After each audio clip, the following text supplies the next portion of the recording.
So hey guys, welcome back to my channel and I'm back again with another really interesting coding interview question video.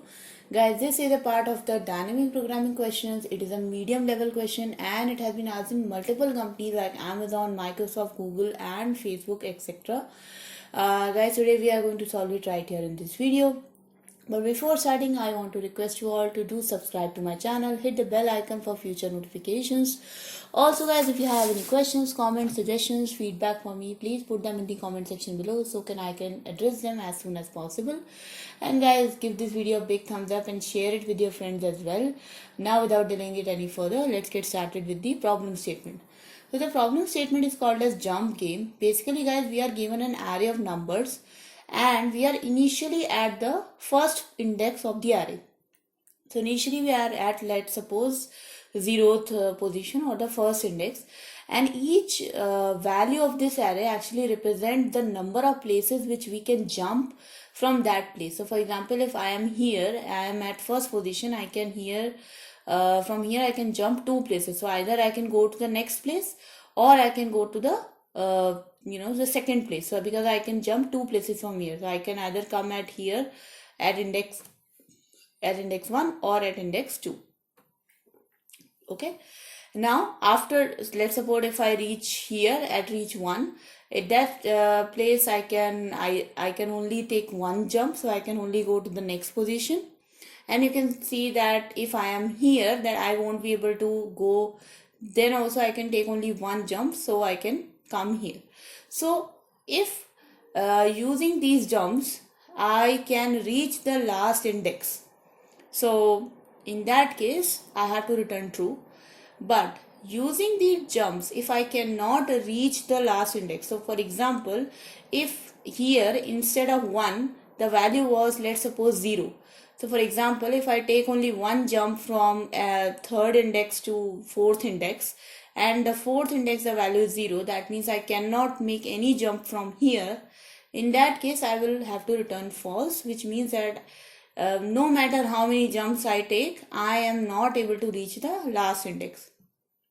In another example, we are outputting false, and here you can see the explanation that you will always arrive at index 3 no matter what. So if I am at index 0 and I take 3 jumps, I will come here, and from here I won't be able to take any jump.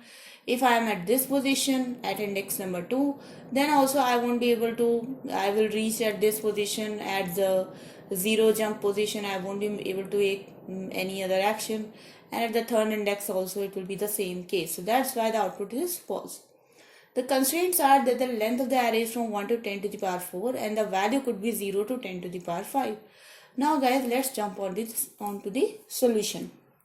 So we are going to solve it with the dynamic programming method.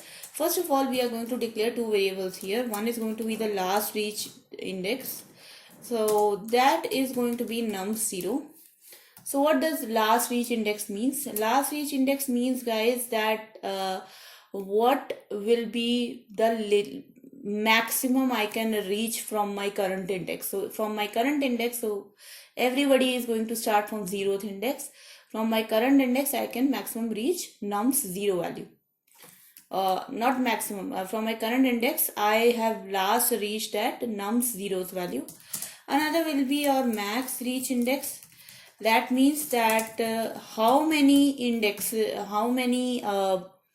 what will be the maximum index you can reach.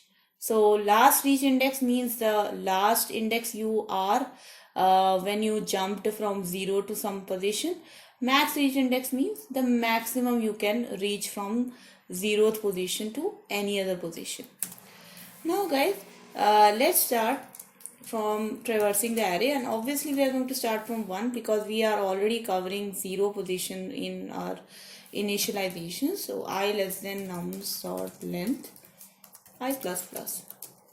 Now guys, first of all we are going to check if our max reached index, that means the maximum I can reach from my current position, if this is less than I. So the maximum index I can reach from my current position, if it is lesser than I, that it means that no matter how many jumps I will take, I will never be able to reach ith position. So that's why I can return just false. Now, if the last reached index, so the last index where I am, where I was, or where I jumped before, if that is less than I, in that case I will just make last reach index to my max reach index, because max reach index will always contains the updated value of the maximum index I can reach. And finally, max reach index will becomes equals to math dot maximum of either its own value or ith index plus the value of the ith index. So value of the ith index is going to be the maximum places I can jump from I position, and if that value is greater than the current max reach index, then the max reach index will become equal to that. Otherwise, it will remain its original value. And finally, if we do not return false from this condition, we are just going to return true from end. Let's run this code, guys. Let's see if this works. And you can see, guys, the answer matches my expected answer. Let's submit this code also. Just to, we know all the test cases are passing. And you can see, guys, my solution is accepted here.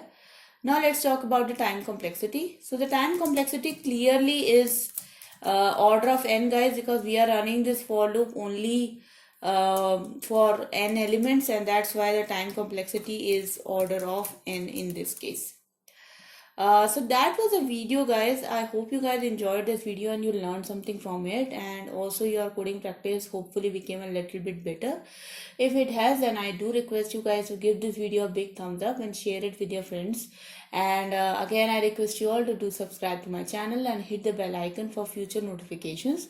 As per my schedule, I post your videos every day from Monday to Friday.